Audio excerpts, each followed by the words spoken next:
नमस्कार साथियों, स्वागत है आप सभी का हमारे चैनल है पार्थ में। भगवत गीता भगवान श्री कृष्ण ने लगभग 5000 वर्षों पहले स्वयं अपने श्रीमुख से अर्जुन को सुनाई थी। तब से गीता संपूर्ण मानव जाति का कल्याण कर रही है। जो इंसान भागवत गीता की बातें अपने जीवन में उतारता है तो वह मनुष्य सभी दुख और कष्टों से मुक्त हो जाता है। मनुष्य का जीवन इतना छोटा है कि वह केवल अपनी गलतियों से सीख कर नहीं जी सकता। अगर आप इस वीडियो को पूरी सुन लेते हैं तो आप जीवन में बहुत कम गलतियां करेंगे। भगवत गीता हमें सही मार्गदर्शन प्रदान करती है और गलतियां करने से बचाती है। इस वीडियो में हमने बहुत अध्ययन करके भागवत गीता की 21 सीख बताई है। वह पूरी सुनना बहुत जरूरी है, जो हमने कहानी के माध्यम से भी समझाया है। भगवत गीता से हमें पहली सीख मोह से कैसे मुक्ति मिलती है। लोगों में अपना सहारा ढूंढना छोड़ दो। आपके मन की सबसे बड़ी कमजोरी यही होती है कि आप दूसरों में सहारा ढूंढते हैं, और यही चीज आपको कमजोर बनाती है। यही चीज आपका खुद पर विश्वास खत्म कर देती है। जो लोग सोचते हैं कि तू मेरा सहारा है, तू मुश्किल वक्त में मेरे काम आएगा, वही लोग मुश्किल वक्त में सबसे ज्यादा दुखी और अकेले पड़ जाते हैं। प्राचीन काल में भारतवर्ष में राजा भरत का शासन था, जो बहुत ही धर्मात्मा और पराक्रमी राजा थे। अपने जीवन के अंतिम समय में उन्होंने अपना राज्य त्याग दिया और वन में जाकर तपस्या करने लगे।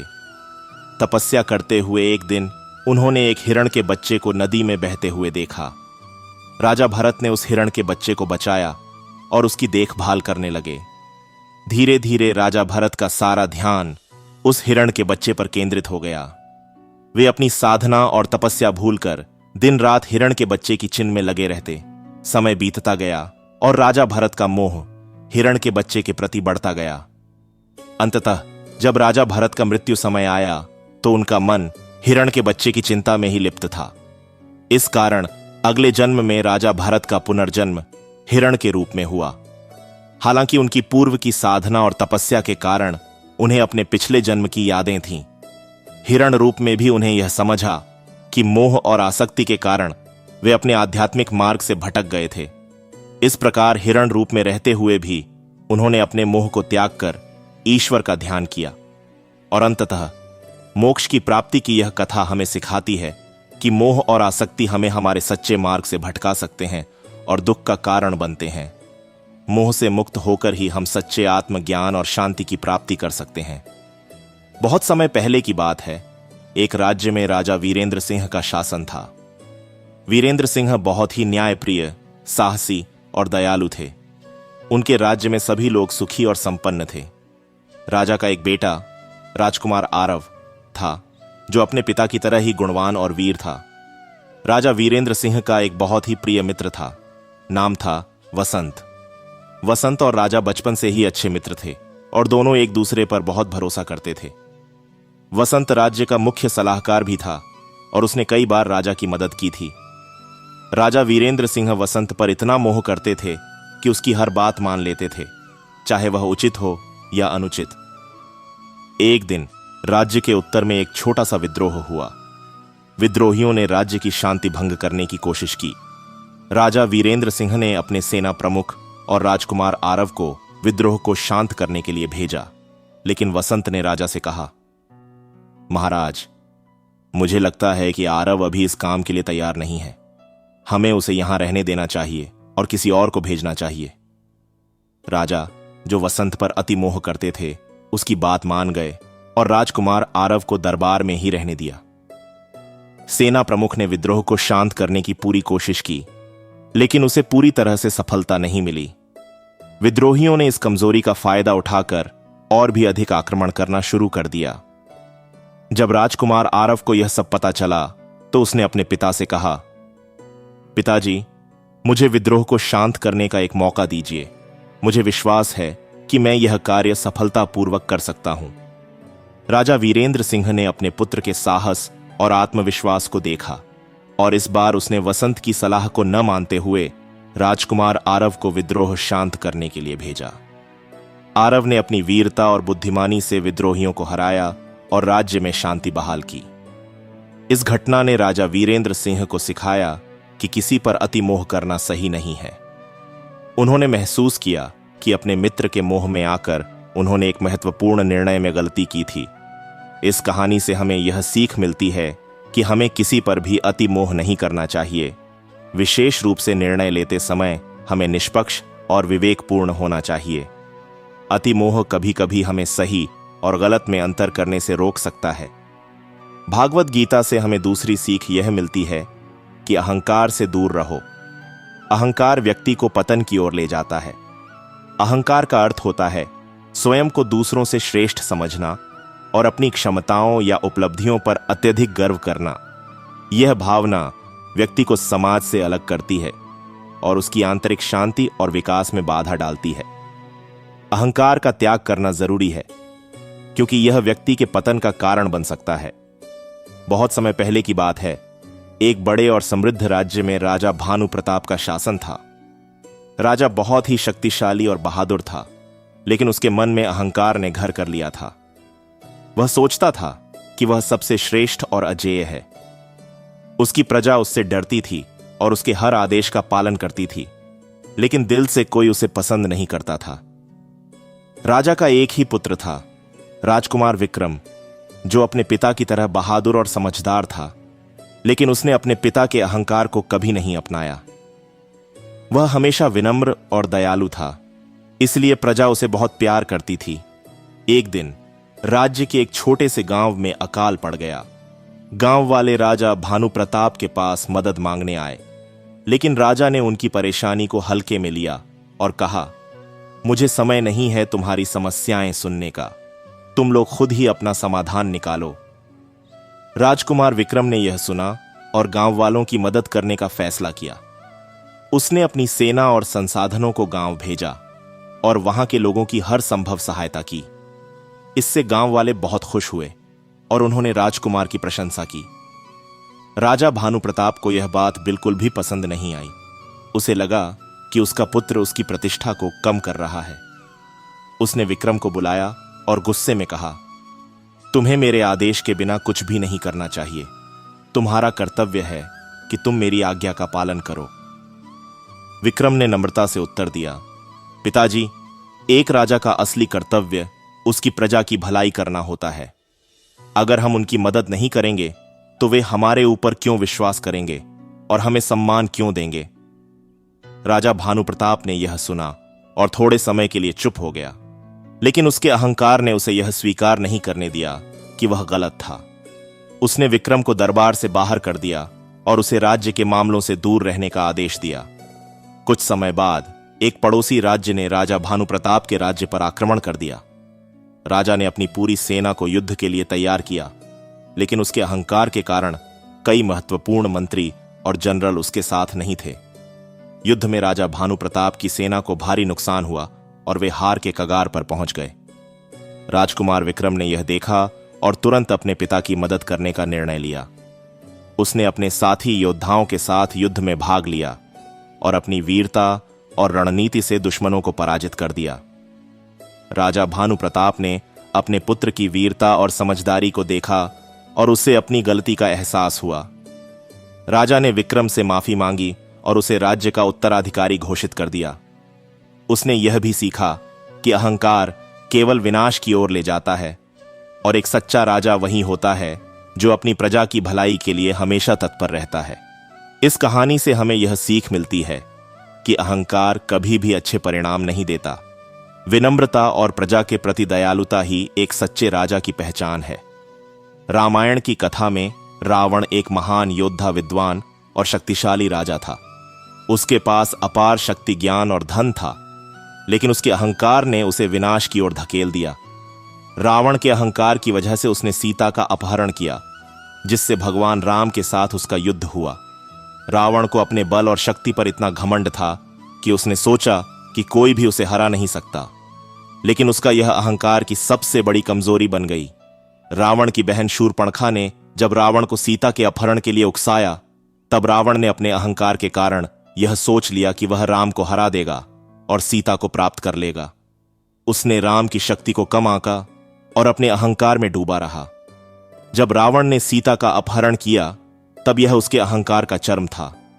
उसने धर्म और मर्यादा का उल्लंघन किया और अपने अहंकार के कारण यह नहीं समझा कि उसके इस कृत्य का परिणाम क्या हो सकता है।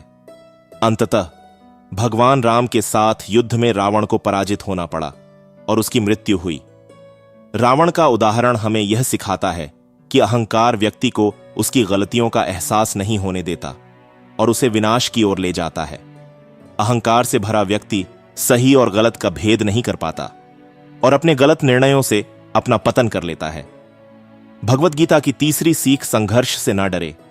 जीवन में आने वाले संघर्षों का सामना साहस के साथ करें।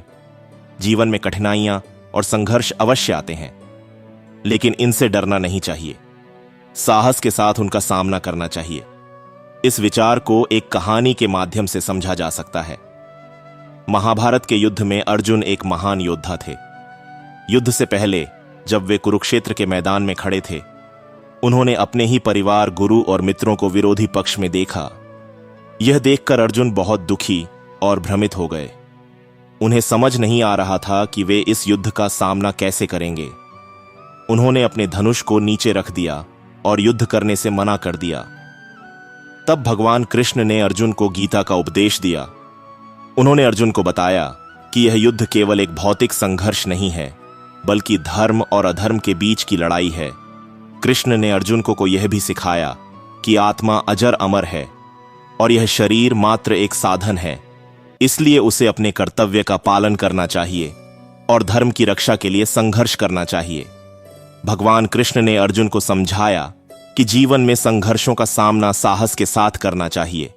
उन्होंने कहा, कर्मण्य वाधिकारस्ते मां फलेषु कदाचन, जिसका अर्थ है कि हमें अपने कर्तव्यों का पालन करना चाहिए और परिणाम की चिंता नहीं करनी चाहिए। अर्जुन ने भगवान कृष्ण के उपदेश को समझा और अपने भय को त्याग कर युद्ध में उतरे। उन्होंने साहस और दृढ़ता के साथ युद्ध किया और अंततः धर्म की विजय हुई। भागवत गीता का चौथी सीख यह है कि निर्भय रहो। तुम निर्भय रहकर इस संसार में सब कुछ हासिल कर सकते हो, चाहे वो धन हो या फिर भगवान ही क्यों नहीं। प्राचीन काल में एक छोटे से राज्य में वीरसेन नाम का एक युवा रहता था। वीरसेन साधारण परिवार से था, लेकिन उसमें असाधारण साहस और आत्मविश्वास था। वह हमेशा अपने गुरु से कहता, गुरुजी, मैं निर्भय रहकर इस संसार में सब कुछ हासिल करना चाहता हूं। गुरुजी ने उसे आशीर्वाद देते हुए कहा, वीरसेन, अगर तुम अपने दिल में साहस और विश्वास रखोगे तो तुम अवश्य अपने लक्ष्यों को प्राप्त करोगे। एक दिन राज्य के महाराज ने घोषणा की कि जो भी वीर योद्धा उनकी खोई हुई तलवार को दुर्गम पर्वत की गुफा से लेकर आएगा, उसे धन और मान सम्मान से पुरस्कृत किया जाएगा। लेकिन वीरसेन के लिए सबसे बड़ा इनाम था उसका आत्मविश्वास और निर्भयता। उसकी इस वीरता की कहानी पूरे राज्य में फैल गई और वह सभी के लिए प्रेरणा स्रोत बन गया। लोग उससे प्रेरित होकर अपने डर पर काबू पाने लगे और निर्भय होकर अपने लक्ष्यों की प्राप्ति के लिए प्रयास करने लगे। इस कहानी से यह सीखने को मिलता है कि निर्भय रहकर हम संसार में कुछ भी हासिल कर सकते हैं, चाहे वह धन हो या फिर भगवान की कृपा। आत्मविश्वास और साहस हमें हर कठिनाई का सामना करने की शक्ति देता है और हमें हमारी मंजिल तक पहुंचाता है। प्राचीन काल में हिरण्यकशिपु नाम का एक शक्तिशाली असुर राजा था। वह भगवान विष्णु का कट्टर विरोधी था और स्वयं को भगवान मानता था। उसने अपनी प्रजा को भी यह आदेश दे रखा था कि वे केवल उसकी पूजा करें। हिरण्यकशिपु का पुत्र प्रहलाद भगवान विष्णु का परम भक्त था। प्रहलाद हमेशा सत्य और धर्म के मार्ग पर चलता था और अपने पिता के अत्याचारों के बावजूद भगवान विष्णु की भक्ति करता था। हिरण्यकशिपु ने प्रहलाद को अनेक बार समझाने की कोशिश की कि वह भगवान विष्णु की भक्ति छोड़ दे, लेकिन प्रहलाद अपने मार्ग पर अडिग रहा। इससे क्रोधित होकर हिरण्यकशिपु ने प्रहलाद को मारने के कई प्रयास किए। उसने प्रहलाद को उबलते तेल में डालने, विष देने, पहाड़ से गिराने और यहां तक कि हाथियों के पैरों तले कुचलवाने की कोशिश की, लेकिन हर बार भगवान विष्णु ने प्रहलाद की रक्षा की। एक दिन हिरण्यकशिपु ने प्रहलाद से पूछा, कहां है तेरा भगवान? क्या वह इस खंभे में भी है? प्रहलाद ने निर्भय होकर उत्तर दिया, हां भगवान, हर जगह है। इस खंभे में भी क्रोधित होकर हिरण्यकशिपु ने खंभे पर प्रहार किया। अचानक खंभे से भगवान नरसिंह प्रकट हुए, जो आधे मानव और आधे सिंह के रूप में थे। उन्होंने हिरण्यकशिपु का वध किया और प्रहलाद की रक्षा की। इस प्रकार प्रहलाद ने सत्य और धर्म के मार्ग पर चलते हुए निर्भयता का परिचय दिया। भगवान विष्णु की भक्ति और सत्य के प्रति उनकी अड़गता ने उन्हें हर विपत्ति से बचाया। इस कथा से यह स्पष्ट होता है कि जो व्यक्ति सत्य और धर्म के मार्ग पर चलता है उसे किसी भी प्रकार का भय नहीं होता और ईश्वर उसकी हर परिस्थिति में रक्षा करते हैं। अगर आप वीडियो में यहां तक पहुंच गए हैं तो हमारे चैनल को सब्सक्राइब जरूर करें।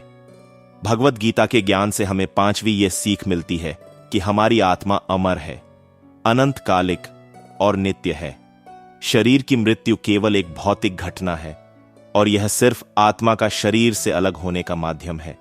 गीता में भगवान श्री कृष्ण ने अर्जुन को यह समझाया कि आत्मा कभी नहीं मरती है, न तो वह जन्म लेती है और न ही मरती है। शरीर का नाश होता है परंतु आत्मा अविनाशी और अमर रहती है। इसलिए जो इस सत्य को समझता है उसे मृत्यु के भय से मुक्ति मिलती है। जब हम आत्मा की अमरता को समझते हैं तो हमें शरीर और मानसिक प्रकार से मृत्यु के भय से उभारा जाता है। हम इस जगत में केवल अपने कर्तव्यों का पालन करते हुए आत्मा के उच्चतम स्तर पर अपने जीवन को बिता सकते हैं, भगवान का की खोज में लगे रह सकते हैं और सच्चे धर्म के मार्ग पर चल सकते हैं। प्राचीन काल में एक ज्ञानी आश नामक नचिकेता रहे। एक दिन उनके पिता ने क्रोध में भरकर उन्हें यमराज के लोग भेज दिया। नचिकेता वहां पहुंचकर 3 दिन तक इंतजार किया क्योंकि यमराज अनुपस्थित थे। जब यमराज वापस आए तो वे नचिकेता की धैर्य और निष्ठा से प्रभावित हुए। उन्होंने नचिकेता को संतोष देने के लिए 3 वरदान मांगने का अवसर दिया।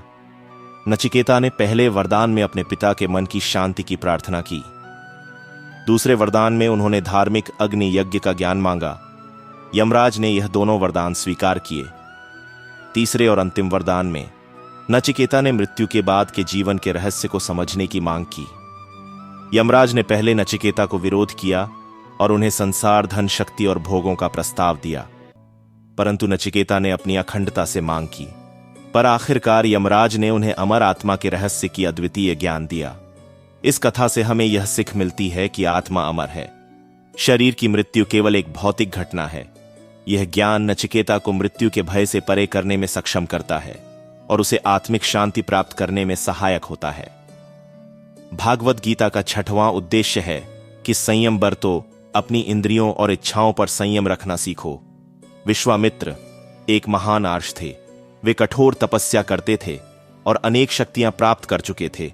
उनकी तपस्या से डरकर इंद्रदेव ने उनकी साधना को भंग करने के लिए अप्सरा मेनका को भेजा। मेनका बहुत सुंदर थी और उसकी सुंदरता से मोहित होकर विश्वामित्र का ध्यान भंग हो गया। उन्होंने अपनी तपस्या छोड़ दी और मेनका के साथ समय बिताने लगे। कुछ समय बाद विश्वामित्र को अपनी गलती का एहसास हुआ। उन्होंने समझा कि वे अपनी इंद्रियों और इच्छाओं पर संयम नहीं रख पाए थे, जिससे उनकी साधना नष्ट हो गई। इस बात को समझकर उन्होंने फिर से कठोर तपस्या करने का निश्चय किया। इस बार उन्होंने अपनी इंद्रियों और इच्छाओं पर पूरी तरह से नियंत्रण रखा और किसी भी प्रलोभन में नहीं आए। अपने संयम और आत्मनियंत्रण के कारण विश्वामित्र ने ब्रह्मर्षि का उच्चतम पद प्राप्त किया। इस कहानी से हमें यह सीख मिलती है कि इंद्रियों और इच्छाओं पर संयम रखना बेजरूरी है। संयम के बिना किसी भी साधना या तपस्या का पूरा फल नहीं मिल सकता। संयम से ही आत्मा की शुद्ध और उच्चतम लक्ष्य की प्राप्ति संभव है। भागवत गीता से 7वीं सीख यह मिलती है, धर्म का पालन करो। अपने कर्तव्यों का पालन करते हुए जीवन जीना ही सच्चा धर्म है। महाभारत में धर्म का पालन करने की एक महत्वपूर्ण कहानी है। यह कहानी कर्ण की है, जो कुंती और सूर्यदेव का पुत्र था, लेकिन उसे जन्म के तुरंत बाद त्याग दिया गया था। उसे एक सूत परिवार ने पाला। कर्ण ने जीवन भर अपने कर्तव्यों का पालन किया, चाहे वे कितने ही कठिन क्यों ना हो। कर्ण एक महान योद्धा था और उसने गुरु परशुराम से शिक्षा प्राप्त की थी।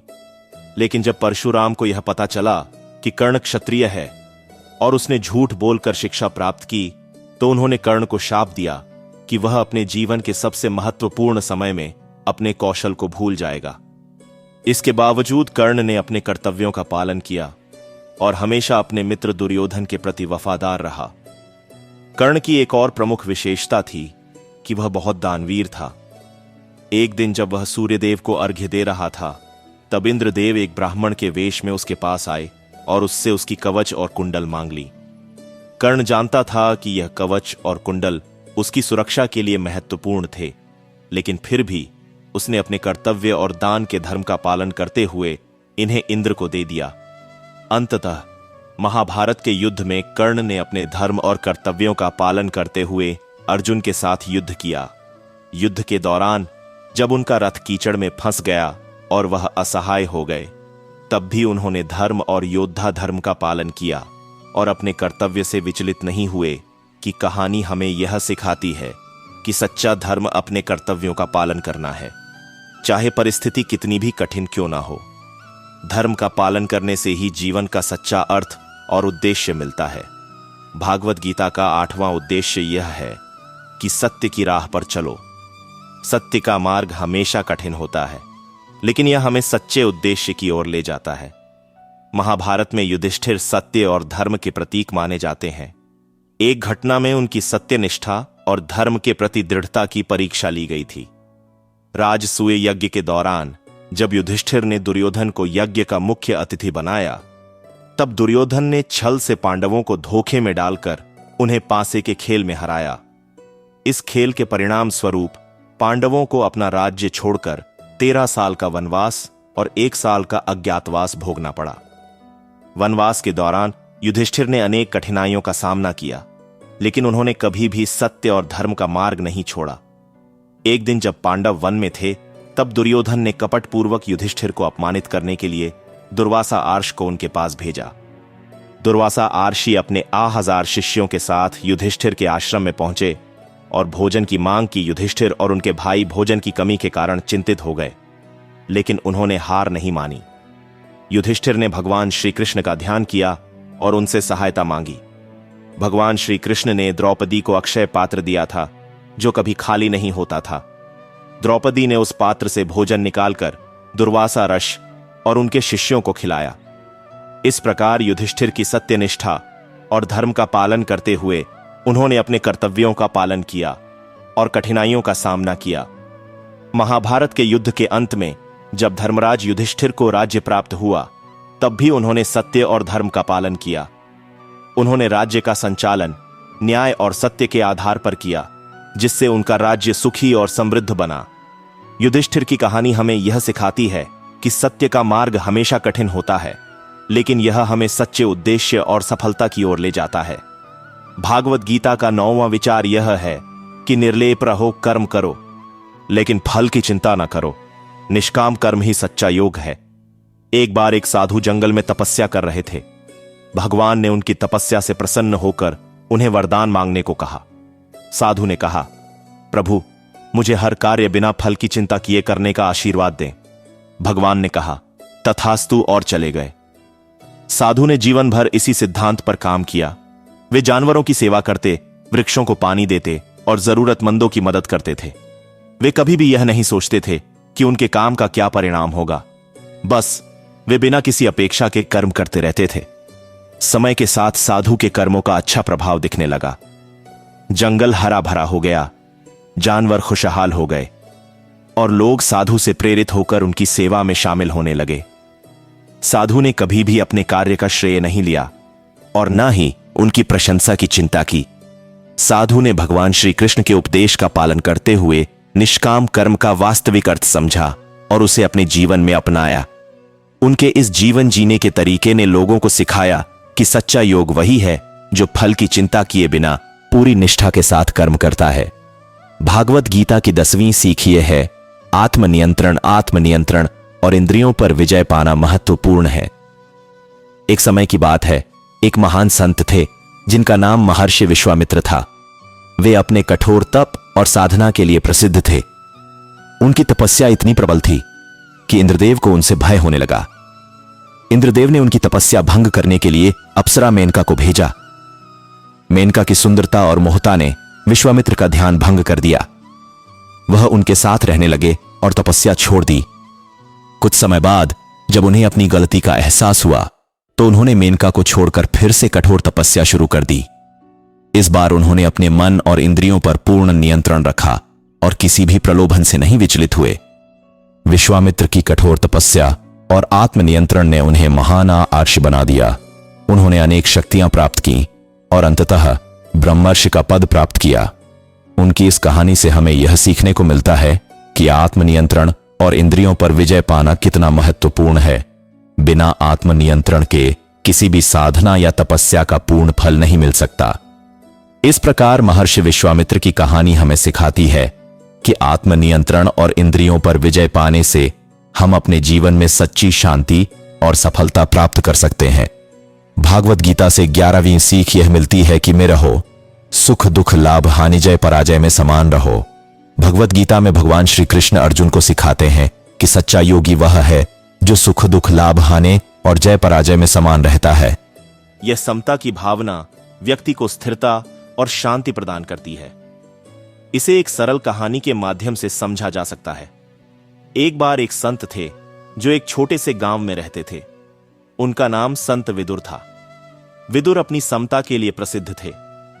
वे जीवन की हर परिस्थिति में समान रहते थे और कभी भी बाहरी घटनाओं से प्रभावित नहीं होते थे। एक दिन गांव के लोग एक महत्वपूर्ण आयोजन के लिए विदुर को आमंत्रित करने आए। उन्होंने बड़े सम्मान और आदर के साथ विदुर को बुलाया। विदुर ने मुस्कुराते हुए उनकी बात सुनी और बड़े शांति से आयोजन में शामिल होने के लिए तैयार हो गए।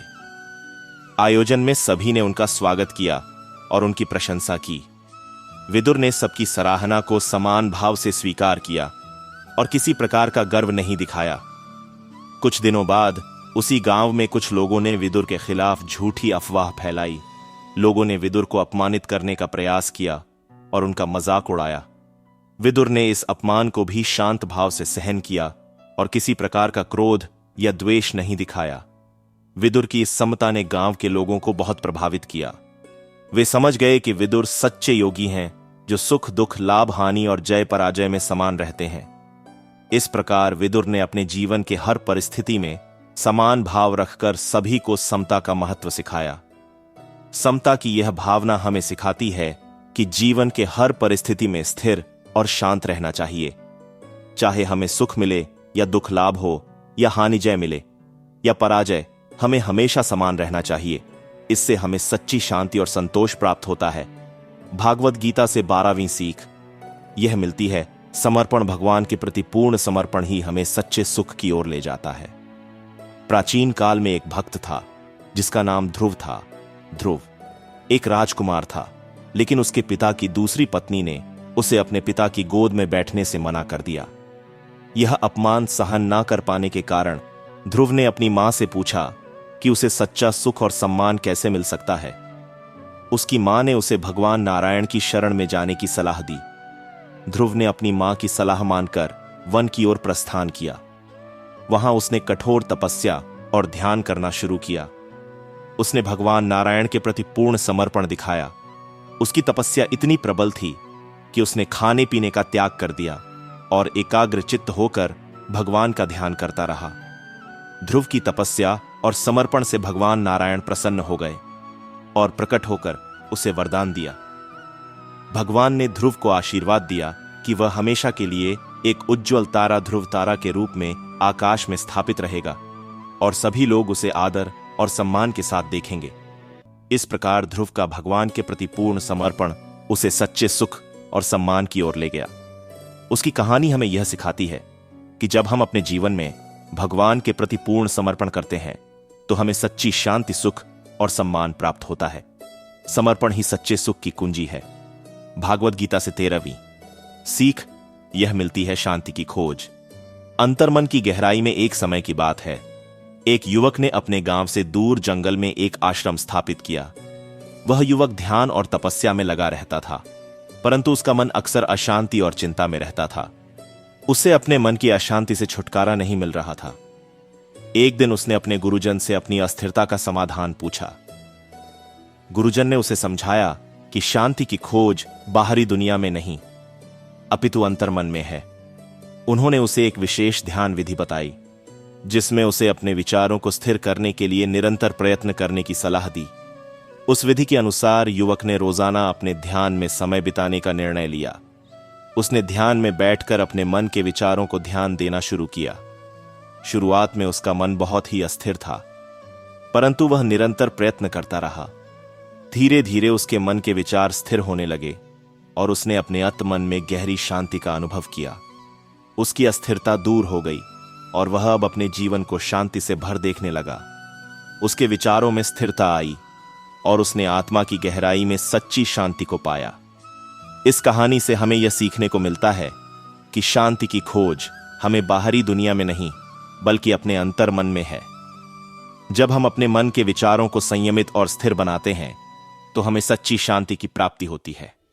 इसलिए हमें हमेशा अपने अंतर मन की गहराई में जाकर शांति की खोज में लगना चाहिए। भागवत गीता से 14वीं सीख यह मिलती है, आत्मज्ञान, स्वयं को जानना और अपनी आत्मा का साक्षात्कार करना ही असली ज्ञान है। एक समय की बात है, एक गांव में एक युवक रहता था जिसका नाम अर्जुन था। वह अपने जीवन में अनेक संघर्षों से गुजर रहा था। एक दिन उसने अपने गुरु से पूछा, गुरुदेव, आप मुझे संघर्षों से कैसे निकलना सिखा सकते हैं? गुरुदेव ने मुस्कान के साथ उत्तर दिया, अर्जुन, संघ से नहीं डरो, वे हमें मजबूत बनाते हैं। जैसे धर्म युद्ध में तुम्हारे अंतर्निहित धर्म को समझने के लिए तुम्हें युद्ध करना पड़ता है, वैसे ही जीवन के संघर्ष तुम्हें अपनी स्थिति को समझने और मजबूती से आगे बढ़ने में सहायक होते हैं। अर्जुन ने गुरुदेव के शब्दों को मन में रखा और उसने समझा कि संघर्षों का सामना करते समय उसे अपनी स्थिति को समझने और स्वीकार करने का अवसर मिलता है। उसने आगे बढ़ते हुए अपने जीवन के हर संघर्ष को एक अवसर माना जिससे वह मजबूती से निकल सकता था। भागवत गीता से 15वीं सीख यह मिलती है, कर्म ही पूजा है, निष्काम कर्म ही सच्ची पूजा है। एक बार की बात है, एक छोटे से गांव में गोविंद नामक एक किसान रहता था। उसकी मेहनत और अपने काम में लगाव के लिए वह प्रसिद्ध था। हर सुबह सूरज निकलने से पहले वह उठता, अपनी फसलों की देखभाल करता और सुनिश्चित करता कि उसके खेत प्रगति करें। एक दिन एक ज्ञानी संत गांव से गुजर रहे थे और उन्होंने देखा कि गोविंद प्रातःकाल से ही श्रम सेवा में व्यस्त है। उनकी लगन ने संत का ध्यान खींचा और वह गोविंद के पास आकर पूछे, गोविंद, तुम्हें रोजाना इतनी मेहनत करने का क्या कारण है? गोविंद ने मुस्कान के साथ उत्तर दिया, महाराज, मैं विश्वास करता हूं कि मेरे खेती काम में ही भगवान की पूजा होती है। जब मैं बीज बोता हूं, पौधों की देखभाल करता हूं और फिर फसल काटता हूं, तो मुझे एक अनुभूति होती है कि यह सब भगवान की कृपा है जो हमें समृद्धि देती है। संत ने समझाया, सच कहा गोविंद, तुम्हारा अपने काम में लगाव और उसे भगवान को समर्पित करना यही असली पूजा है। गोविंद ने अपने काम को इसी भावना के साथ जारी रखा, न कि व्यक्तिगत लाभ के लिए, और उसका यह विश्वास कि कर्म ही पूजा है गांव में गहरी प्रभाव छोड़ा, जिससे लोगों में प्रेरणा और समर्पण की भावना जागृत हुई। भागवत गीता से 16वीं सीख यह मिलती है, दया और करुणा। सभी प्राणियों के प्रति दया और करुणा भाव रखें। महाभारत काल में एक बार भगवान श्री कृष्ण गुरुद्रोह के समय अपने सारथी अर्जुन के साथ रथ पर बैठे हुए थे। उन्होंने अर्जुन से कहा, अर्जुन, दया और करुणा का भाव दो, दूसरे के प्रति हमेशा रखना चाहिए। यही एक सच्चे धार्मिक और मानवता का परिचायक होता है। वहां से गुरुद्रोह में अपनी सेना के साथ चलते हुए वे एक गांव के पास पहुंचे जहां एक वृद्ध और बेहोशी में पड़ी हुई स्त्री को देखा। स्त्री के पास लोग आ रहे थे, परंतु किसी ने भी उसकी मदद नहीं की। अर्जुन ने उसे देखते हुए उसके पास जाकर पूछा, भगवती, आपको क्या हुआ? हम आपकी मदद कैसे कर सकते हैं? उसने उसे जल पिलाया और उसके परिवार से मिलकर बात की। उसने उसे एक शरणार्थी के रूप में देखा और उसे सभी प्राणियों के प्रति दया और करुणा भाव से उपचार दिया। इस घटना ने अर्जुन को समझाया कि हर व्यक्ति के प्रति सहानुभूति और मानवता का भाव रखना ही सच्चे धर्म का प्रमाण है। इसके माध्यम से उन्होंने दिखाया कि दया और करुणा का भाव हमें अपने जीवन में सही दिशा दिखाता है और हमें आत्मा की उच्चता की ओर ले जाता है। भागवत गीता से 17वीं सीख ये मिलती है, समाज सेवा कभी कभी कहानियां हमें वह समझने में मदद करती हैं जो सिर्फ शब्दों से नहीं बताई जा सकती। एक ऐसी ही कहानी है जिसमें समाज सेवा का महत्व समझाया गया है। एक बार की बात है, एक गांव में एक युवक रहता था जिसका नाम राम था। राम को अपने गांव के लोगों की मदद करने में बड़ा आनंद आता था। वह हर सप्ताह गांव के बच्चों को पढ़ाई कराने के लिए एक शिक्षा केंद्र चलाता था। उसका उद्देश्य था कि हर बच्चा शिक्षित होकर अपने जीवन में सफल हो सके। एक दिन राम गांव के प्रमुख से मिले और उन्होंने उनसे पूछा, सर, क्या आपको मेरी सेवाओं में कोई समस्या है? प्रमुख ने मुस्कान के साथ कहा, राम, तुम्हारी समाज सेवा से हम सभी प्रशंसा करते हैं। तुम्हारे जैसे लोग ही हमारे समाज के आधार होते हैं। राम की समाज सेवा ने गांव में एकता और समृद्धि का माहौल बनाया। उसके द्वारा बच्चों को शिक्षा मिलने से उनका जीवन परिवर्तित हो गया और गांव की युवा पीढ़ी में ज्ञान का प्रचार प्रसार हुआ। इस कहानी से हमें यह सीख मिलती है कि समाज सेवा हमारा कर्तव्य है और इससे हमारे समाज में एक सकारात्मक परिवर्तन आ सकता है। दोस्तों, अब हम आपको हमारी इस वीडियो का अंतिम विचार सुनाने वाले हैं। अगर आप यहां तक वीडियो देख रहे हैं तो आप बहुत खुशकिस्मत हैं, आपने बहुत सारा ज्ञान अर्जित कर लिया है। तो हमारे चैनल को सब्सक्राइब जरूर करना। अब अंतिम विचार सुनाते। एक समय की बात है, एक गांव में एक बुद्धिमान ब्राह्मण रहते थे जिनका नाम धनंजय था। धनंजय गांव के लोगों के बीच ज्ञान और शिक्षा का प्रचार प्रसार करते थे। वे हर सप्ताह गांव के मंदिर में बच्चों को पढ़ाई कराने के लिए समय निकालते थे। एक दिन एक युवक ने धनंजय से पूछा, आपको यह सब करने में क्या मजा आता है? इतनी ज्ञान और शिक्षा की क्या जरूरत है? धनंजय ने मुस्कान के साथ उत्तर दिया, बेटा, ज्ञान ही हमारे अंदर की अज्ञानता को दूर करता है। यह हमें समझदार और सही रास्ते पर ले जाता है। उसने एक कहानी सुनाई। एक बार एक गांव में अंधेरे का राजा था। लोग अंधेरे को बहुत डरते थे क्योंकि उन्हें उसके असली स्वरूप का ज्ञान नहीं था। एक दिन एक प्रकाशम ज्ञानी आया और उन्हें समझाया कि अंधेरा असल में केवल अज्ञानता है और जब तक उन्हें ज्ञान मिलेगा तब तक अंधेरा दूर नहीं हो सकता। उसने उन्हें ज्ञान दिया और उनकी अज्ञानता से मुक्ति दिलाई। इस कहानी से हमें यह सीख मिलती है कि ज्ञान ही हमें अंधकार से बाहर ले जाता है और हमें सही रास्ते पर चलाता है। इसलिए सच्चा ज्ञान ही हमारी अज्ञानता से मुक्ति दिलाता है। ईश्वर की शरण में निस्वार्थ भाव से जाएं, क्योंकि आपको क्या चाहिए उन्हें पता है। दुख का मूल कारण ही यही है कि सुख की तलाश में बाहरी दुनिया में भटकते रहना। कुछ लोग अपने अधिकार के लिए तो संघर्ष करते हैं, परंतु अपने कर्तव्य को भूल जाते हैं। उस दिन हमारी सारी परेशानियां खत्म हो जाएगी, जिस दिन हमें यकीन हो जाएगा कि हमारा सारा काम ईश्वर की मर्जी से होता है। किसी और का काम पूर्णता से करने से कहीं अच्छा है कि अपना काम करें, भले ही उसे अपूर्णता से करना पड़े। मनुष्य जैसा लेता है आहार, वैसे ही बन जाते हैं उसके विचार। सफलता उसी व्यक्ति को मिलती है जिसका स्वयं की इंद्रियों पर बस हो। यदि परिस्थितियां आपके हक में नहीं है तो विश्वास कीजिए, कुछ बेहतर आपकी तलाश में है। हर प्राणी के जीवन में परीक्षा का समय आता है। इसका अर्थ यह नहीं कि निराश हुआ जाए। दूसरे की कामयाबी से जलना क्यों है? आपका परिश्रम ही आपको सफल बनाता है। जीत हो या हार, दोनों का सम्मान करना सीखें, क्योंकि दोनों में ही ईश्वर की इच्छा होती है। मन की परेशानी या समय की हैरानी का एक ही हल है कि आप अपने सवालों के जवाबों के पीछे ऐसे पड़ जाए जैसे आप एक हठयोगी हो। सिर्फ मन ही किसी का दोस्त और किसी का दुश्मन होता है। चुप रहने से बड़ा कोई जवाब नहीं और माफ कर देने से बड़ी कोई सजा नहीं। जो चीजें तुम्हारे दायरे से बाहर हो उसमें समय गंवाना मूर्खता है। जो दान कर्तव्य समझकर बिना किसी शक के किसी जरूरतमंद इंसान को दिया जाए, वही सच्चा दान है। जीवन का दूसरा नाम संघर्ष है। जिस तरह आग सोने को परखती है, उसी तरह मुसीबत एक बहादुर इंसान को। अभिमान नहीं होना चाहिए कि मुझे किसी की जरूरत नहीं पड़ेगी, और यह वहम भी नहीं होना चाहिए कि सबको मेरी जरूरत पड़ेगी। जो मनुष्य फल की इच्छा का त्याग करके केवल कर्म पर ध्यान देता है, वह अवश्य ही जीवन में सफल होता है। मदद सबकी करो, मगर आशा किसी से मत रखो, क्योंकि सेवा का सही मूल्य ईश्वर ही दे सकते हैं। जैसे समुद्र के पार जाने के लिए नाव ही एकमात्र जरिया है, वैसे ही स्वर्ग में जाने के लिए सत्य ही एक सीढ़ी है। सच्ची दोस्ती दुख को आधा और सुख को 2 गुना कर देती है।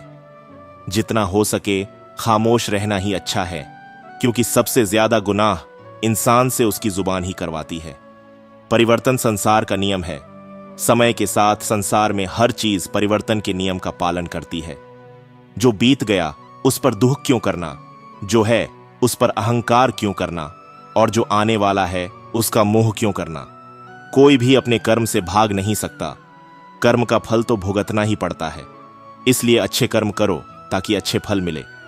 ज्यादा खुश होने पर और ज्यादा दुखी होने पर निर्णय नहीं लेना चाहिए, क्योंकि यह दोनों परिस्थितियां आपको सही निर्णय नहीं लेने देती हैं। जो होने वाला है वो होकर ही रहता है, और जो नहीं होने वाला वह कभी नहीं होता। जो ऐसा मानते हैं उन्हें चिंता कभी नहीं सताती है। सही कर्म वह नहीं है जिसके परिणाम हमेशा सही हो, बल्कि सही कर्म वह है जिसका उद्देश्य कभी भी गलत ना हो। इस वीडियो को देखने के लिए धन्यवाद। भगवद गीता के महत्वपूर्ण विचारों से हमें जीवन में सही मार्गदर्शन मिलता है। यदि आपको यह वीडियो पसंद आया हो तो लाइक करें, अपने दोस्तों के साथ शेयर करें और हमारे चैनल को सब्सक्राइब करना न भूलें। आपके सुझाव और विचार हमें कमेंट्स में जरूर बताएं। धन्यवाद।